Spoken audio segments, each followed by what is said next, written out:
Hello friends, welcome to WowAS. Welcome to the discussion on daily MCQ. Today is 28th of October 2021 and now we are going to discuss 5 MCQs based on the current affairs. तो चलिए शुरू करते हैं. But first, let us discuss the question that was asked yesterday, and yesterday's question was, which of the following river flows through a rift valley? First one Damodar, second one Mahanadi, third one Narmada, and fourth one Tapti. So you have to choose the right option. A 1, 2 and 4, B 1, 3 and 4, C 1 and 4, and D 2 and 4. So here if you see, the correct answer is B 1, 3 and 4.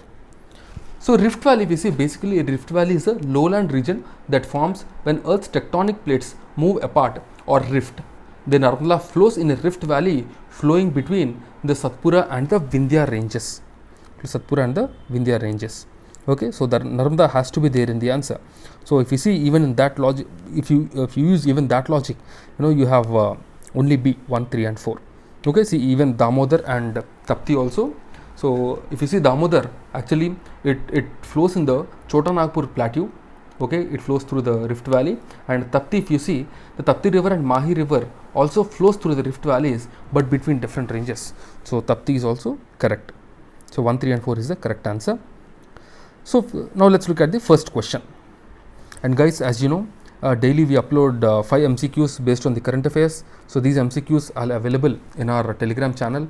You can visit our Telegram channel, you can answer these questions, and you can also download these questions in the form of a PDF with proper solution, so that tomorrow while revising this will be very helpful for you. Okay, so now let's look at the first question. The Lake Tahoe, one of the largest alpine lakes, is located in A. Norway, B. USA, C. Australia, and D. India. The correct option is B. USA. USA is the correct option. So, drought fueled by climate change has dropped Lake Tahoe in the US below its natural rim and halted flows into the Truckee River. It's a historical cyclical event that is occurring sooner and more often than it used to be. The Lake Tahoe is the largest alpine lake in North America and the second deepest lake in US, while the Crater Lake in Oregon is the deepest lake in US. The alpine lakes are ponds or dams at high altitudes, usually above sea level or above a tree line. That is called as an alpine lake, in fact. Now let's look at the second question. Consider the following statements with respect to Asian Infrastructure Investment Bank, AIIB. First one, it is a multilateral development bank with a mission to improve social and economic outcomes in South and Southeast Asia only. Second one, India is the largest shareholder with 26.61% of votes in the bank, followed by China and Russia.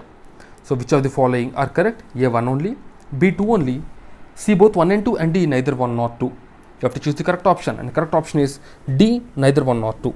Because AIIB, if you see, so it is given that it is a multilateral bank with a mission to improve social and economic outcomes in South and Southeast Asia only. This is a wrong statement because it is not restricted to that region. And second one, it is given that India is the largest shareholder with 26.61% of votings. This is also wrong because India is not the largest shareholder. It is China which is the largest shareholder. Okay, so the correct option is D. Okay, so the same information is given here. So AIIB, if you see, it's a multilateral development bank with the mission to improve the social and economic outcomes in Asia and beyond. The bank started operation after the agreement entered into the force on 25th of December 2015 after ratifications were received from 10 member states, holding a total number of 50% of the initial subscriptions. China is the largest shareholder with 26.61% of voting in the bank, followed by India, Russia and Germany. And the regional members holds approximately 75% of total voting power in the bank. So this is the information about Asian Infrastructure Investment Bank. Now let's look at the third question. Consider the following statements with respect to the South China Sea. The South China Sea, first one, the South China Sea is an extended arm of the Indian Ocean in Southeast Asia. Second one, it is connected by the Taiwan Strait with the East China Sea and Luzon Strait with the Philippine Sea. Which of the following are correct? A 1 only, B 2 only, C both 1 and 2, and D neither 1 nor 2. And the correct option is B 2 only. B 2 only is the correct option because the South China Sea is not the extended arm of Indian Ocean, whereas it is the extended arm of, we can say, the Pacific Ocean. So that's why the first one is wrong and the second one is right because it is connected by Taiwan with the East China Sea and with the Luzon Strait with the Philippine Sea. The China has called for an expedition in negotiation with ASEAN countries on the Code of Conduct framework in the South China Sea. The South China Sea is an arm of the Western Pacific Ocean in the Southeast Asia. It is south of China, east and south of Vietnam, west of Philippines, and north of the island of Borneo. And it is connected by the Taiwan Strait with the East China Sea and Luan Strait with the Philippine Sea. The bordering states and territories, if we see the China, the Republic of China, that is Taiwan, the Philippines, Malaysia, Brunei, Indonesia, Singapore, and Vietnam. So these are the countries that are bordering South China Sea. Okay. So now let's look at the fourth question. Consider the following statements with respect to Nipun Bharat's mission.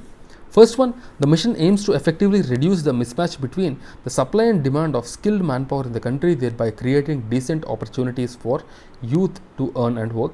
Second one, it will be implemented by Department of School Education and Learning. So if you see both the statements, so first statement is talking about the skilled manpower. Second statement is telling that it is implemented by Department of School Education. So both cannot be true, because if it is for the skills, it will be implemented by the Skill Development Ministry. So here the correct option is B, 2 only. The first statement is wrong, because Nipun Bharat is for the education of people, okay, education of children from the age of 3 to 9, to cover the learning needs of the children from the age of 3 to 9. Recently, a national steering committee has been formed for the implementation of Nipun Bharat mission. Nipun means National Initiative for Proficiency in Reading with Understanding and Numeracy. So it was launched earlier this year as part of the National Educational Policy 2020. Nipun stands for, as I told already, National Initiative for Proficiency in Reading and Understanding and Numeracy. So it's an initiative of Educational Ministry implemented by the Department of School Education and Literacy. So the target is basically for ensuring that every child in the country necessarily attains foundational literacy and numeracy by the end of grade 3 by 2026-27. That means the children from the age of 3 to 9 are targeted in this. Okay, so some other features I have given here, you can just pause and go through it. Now let's look at the fifth question, the last question of the day. Which of the following statements are true with regard to the fundamental duties of an Indian citizen? First one, a legislative process has been provided to enforce these duties. Second one, they are correlated to legal duties. You have to choose the correct option. It's a previous year CSC question of 2017. The correct option is D, neither one nor two, because there is no need of any legislative process for the enforcement of the fundamental duties. Second one, it is given they are correlative to legal duties, but no, they are not correlative to any legal duties. Okay, so that's why the correct option is D, neither one nor two, because we don't have in fact legal duties only. They are completely different from the fundamental duties. There is no legislation with regard to fundamental duties. So fundamental duties, if you see, they are basically inserted into the constitution by the recommendation of Sardar Swaran Singh Committee by the 42nd Constitutional Amendment Act in 1976. At present, there are 11 fundamental duties under Article 51A of the Constitution. The idea of fundamental duties has been borrowed from the erstwhile USSR. Originally, the duties were 10 in number. Later on, through the 86th Amendment Act, the 11th fundamental duty was added. Okay, the fundamental duties are non-enforceable, and there is no legislative process for enforcement of the fundamental duties. And there is no relation between legal and fundamental duties as well. Now let's look at the question of the day. And the question of the day is, consider the following statements regarding bad bank. First one, the bad banks are set up to resolve the problem of non-performing assets or loans on which the borrowers have defaulted. Second one, the bad bank are also involved in lending and taking deposits. And third one, the takeover of bad bank is normally below the book value of the loan. The takeover of bad loan is normally below the book value of the loan. Which of the following are correct statements? A 1 and 3, B 2 and 3, C 3 only, and D 1, 2 and 3. Do give your answer in the comment box, and tomorrow we will discuss this question. Okay, and guys, as you know, we provide summaries for the main test series and Vision Mains test series and Vision Monthly magazine. You can contact us via Telegram or via comments, so that you can subscribe to these programs. This will be extremely beneficial for your mains preparation and for your current affair needs as well. So that's it, friends, from my side. I'll see you again tomorrow with 5 more MCQs. Till then, keep studying and stay tuned. Jai Hind.